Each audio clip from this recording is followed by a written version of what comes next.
That's a perspective to look at it, where you cut off from further developing a relationship, or there's no second chances per se to be made right with him, you know. So let's go back to, does the Old Testament portray the Sheol as a place of torment? Do we have any scriptures to suggest that?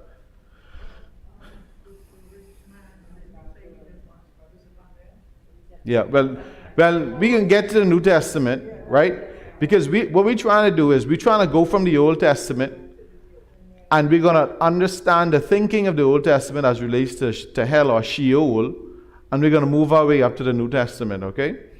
So, go ahead, Patricia. What is it? Okay, Job 24 verses 19. Let me pull it up on my... And if you could follow us in the back, if there's anyone in the back, if you could pull them up.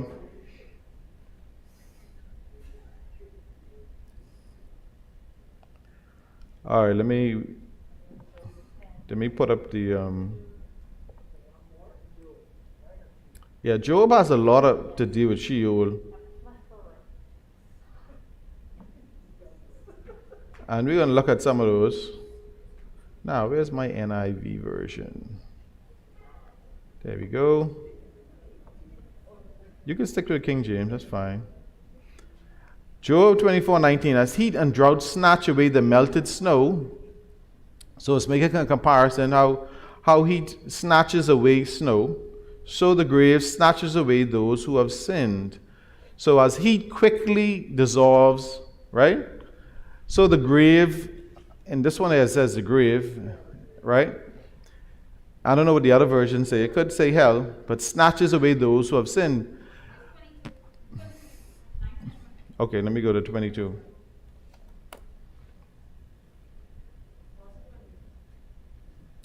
"22 reads in my version, it says, 20? Okay. So the worm forgets them, the worm feasts on them, the wicked are no longer remembered, but are broken like a tree. So, is it literally saying that they're not remembered? As I was saying, and just because it says the worm forgets them, the worm feasts on them, clearly this is talking about the physical, right? The physical grave here. The wicked are no longer remembered, but are broken like a tree. So it's like the destruction and death of the wicked. But it doesn't, to me, speak to tormenting in the afterworld or the afterlife. Well, worms, if worms are, right, it says the worms feast on them. The worms are feasting on their physical bodies, right? I'm thinking this is referring to their physical bodies. Exactly. So we are talking now from the physical, we are moving from the physical death to Sheol, which is the realm of the dead, which is the spiritual realm of the dead. So getting past that physical grave and going into Sheol is the Bible suggests a place of torment in the Old Testament.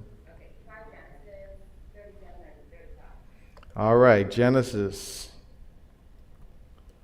37 and what? 35. I think I have this. I do have this. Let's go to this. Genesis 37. There we go. Thank you, Ginger, for pulling up my next slide, which is you in the spirit. So this is when, remember that Joseph and his coat of many colors, right? And his brothers, didn't like him so much, so they set him up and they brought back the coat to Jacob.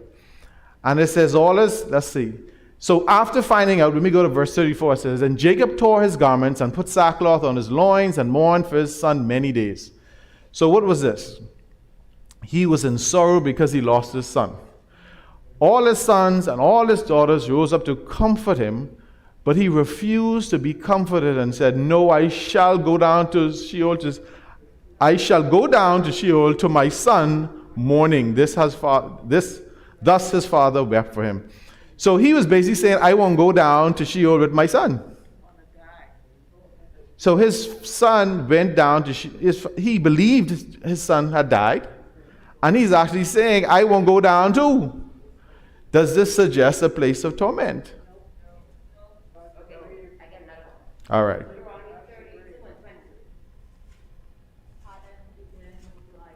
I thought I had that in here, but yeah, we can get to Isaiah in a second. All right, let's go to Deuteronomy 32. Now, I did look at that scripture as well. Deuteronomy 32. 32 and 22, right? So this is a song of Moses. And it says, "For a fire will be kindled by my wrath, one that burns down to the realm of the dead below. It will devour the earth and its harvest and set afire the foundation of the mountains."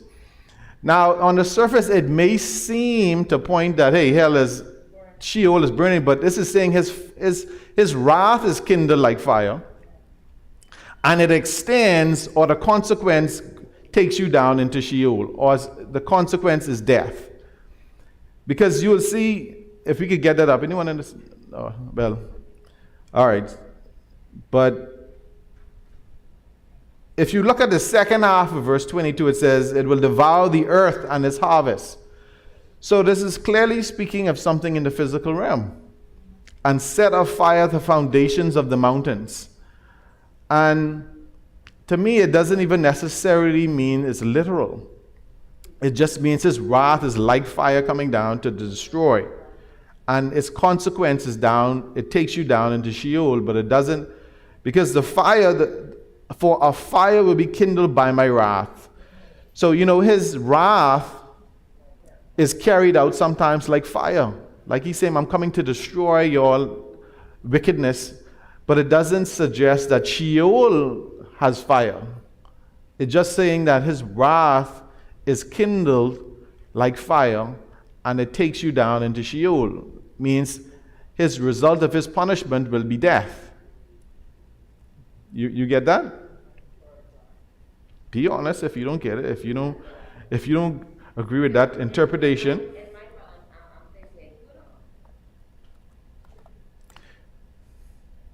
So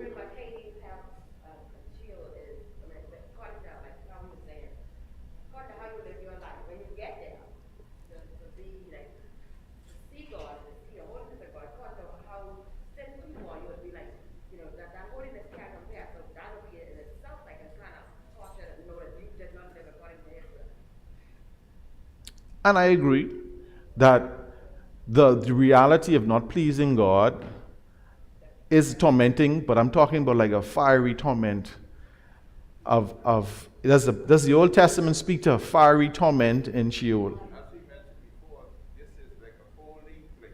Right. Final judgment is yet to come. Agreed. This is a holding place, but where do we get, because we're talking about hell as an everlasting place of torment, right? So what we're doing is we're going into the Old Testament and getting an idea of what the Old Testament believed happened after death, and if in their mind, in the scriptures, suggest that they went to a place of torment. Okay? Mm-hmm. No, I agree with you. I agree, because the ground opened up, right? This Korah and his crew, when they rebelled against Moses, and he says, right, if you pretty much die a natural death, then the Lord is with you, or the Lord is not with you. But if he does something new out of the ordinary, then you know that he with me. And then the ground opened up. They went into the pit alive, okay, meaning the grave. They went in, generally in the normal circumstances, what happens? You die and then you buried underground. In their case, they were alive and buried underground. It's like you buried alive, right, to the grave. But it doesn't suggest that after that happened, they went to a place of torment. A place of fiery torment is what we're talking about here. All right? Y'all understand what I'm saying?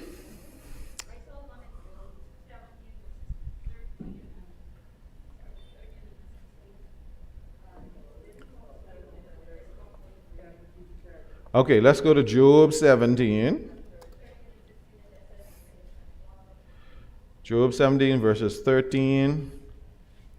And I did look at this verse as well. If the only hope I hope for is the grave, if I spread out my bed in the realm of darkness, if I say to corruption, you are my father, and to the worm, my mother or my sister, where then is my hope? It's basically saying, once you're at the grave, where's your hope, right? So now, is it talking about hope in life or just overall hope? You know, to me it suggests earthly hope. To me it suggests earthly hope in this particular, because Job, after suffering, he was ready to die, but he's like, if I go down to the grave, then I don't have no more hope in the earthly realm. Yes, Ginger? Okay, this doesn't suggest the fire, but to me it kind of suggests that it is a place of Torment? Which verse is it? Psalms chapter 9. Let me go to Psalms.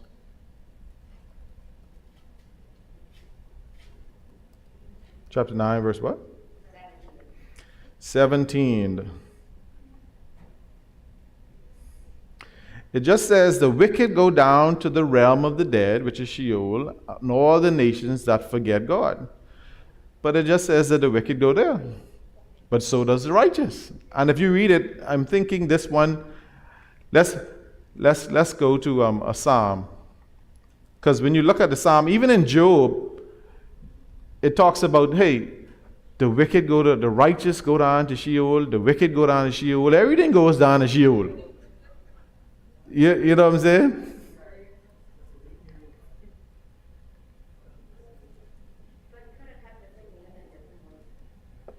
Could it have different meaning in different verses? Yeah. If we look at the context and if we see that it suggests something.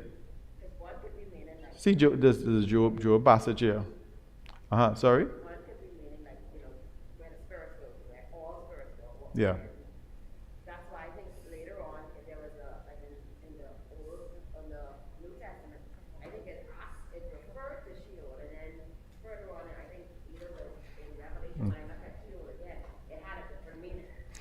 Now, when you reach to the New Testament, you'll see it's no longer Sheol. What is it referring to? Gehenna. Now, what is Gehenna? Gehenna is a literal place. The Gehenna comes from the word, the valley of the son of Hinnom.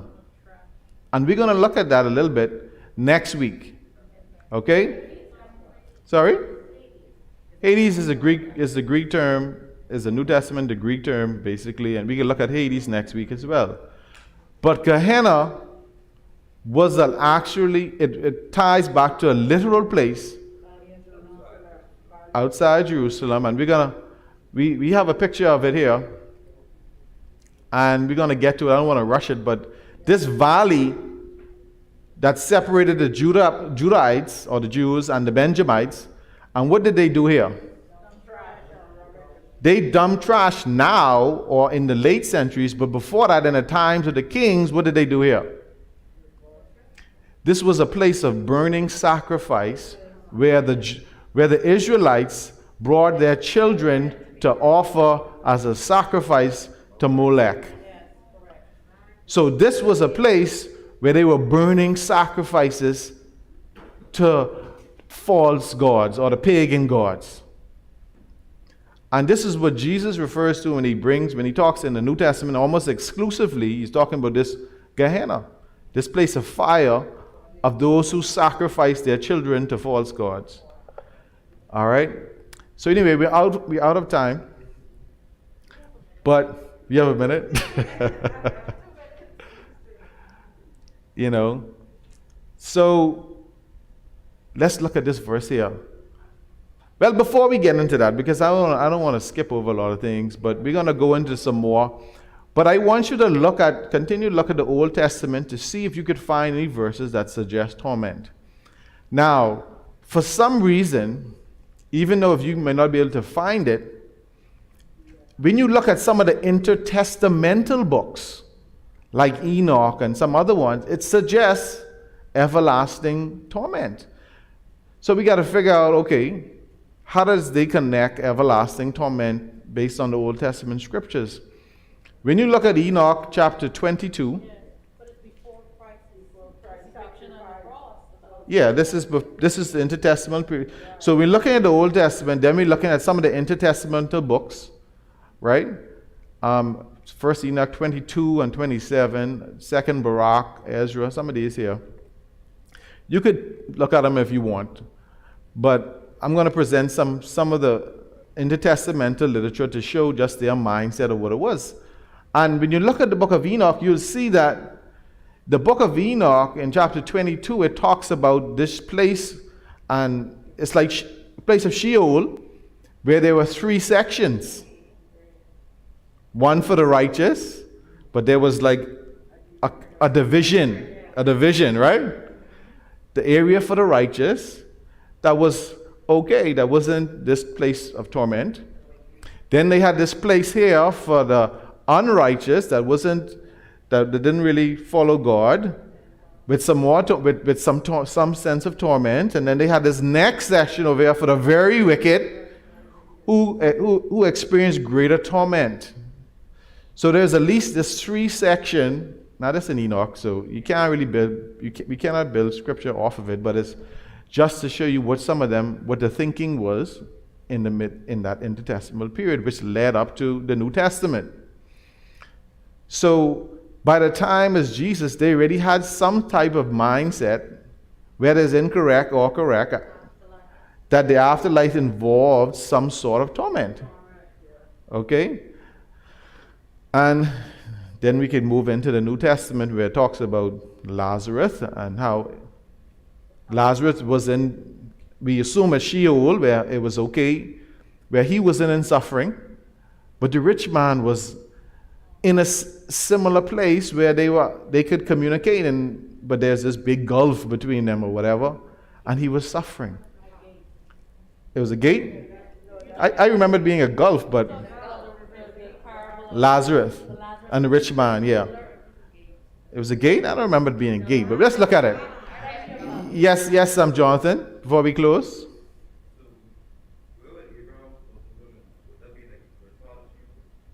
Well, that's what it seems to be, right? Right? Abraham's bosom or paradise, it seems to be this nice little cozy VIP section.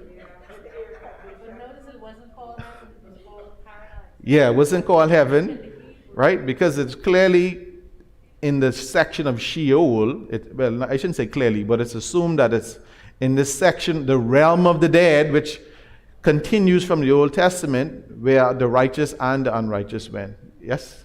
Because after Jesus rose from the dead, we are told that when we die, we are absent from the body, present with him. But he couldn't say that to the thief on the cross.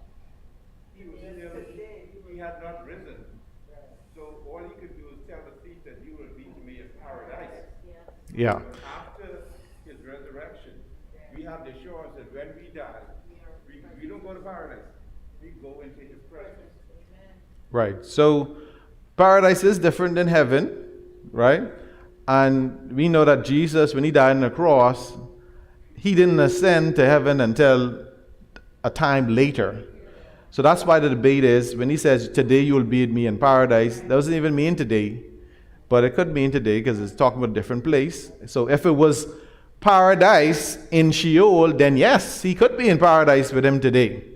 Because if both, because who believes that Jesus went to Sheol when he died? He went to the realm, I believe that he went to the realm of the dead, in the same section, possibly referred to as Abraham's bosom, so that's why today you can see him there, right? And then, if it was heaven, he couldn't say that because he didn't ascend to heaven until later. Correct? So, anyway, we passed time. Now time's up? Okay. John had a question. For those of you who want to leave, you can leave. for donuts and coffee. Jonathan, go ahead. No, because people who didn't really know Jesus, didn't the scripture say that he went down to Sheol and he preached to those who were in the holy place or like in It does say that he preached to those in Sheol. It doesn't necessarily say for those who didn't know him, but it talks about the spirits in Sheol. So we could look at that as well to see what that means. Some people believe that he preached the gospel, and then some people believe that based on more of an Enoch, the story in Enoch, where he went to and he preached to the spirits who had rebelled against him and he pronounced judgment on those spirits. So it's different theories where he preached to them, he told those spirits, and he confirmed that, hey, your judgment is coming. All right? To the spirits, the angels who would have rebelled, and different things. And so it's a very debatable thing, but Some believe that he went to paradise and proclaimed, and they say preach. yeah, proclaim. Proclamation that death had been conquered. Right. Agreed with that. So that is also where he said he proclaimed his victory over death and all that stuff, and assured those who were, that would come with assurance to those who are righteous and condemnation for those who are wicked, so to speak. And that would explain all the way to the end of Revelation when after they get the great throne, white throne judgment, it was death and hell that was thrown into the lake of fire. Yes. So at the end, we see, at the end of Revelation, where death and Hades or hell was thrown into the lake of fire. But we ain't reached there yet. All right. So, all right. So anyway, you all enjoy your coffee and donuts or your 5-6 minute intermission before the next service. And let's try and be on time next week, people, so we can get started and we have plenty of time. I know this cold weather and the time change may have affected you. Please let's try and be here for 9:45 so we could have plenty of time to discuss and ask questions.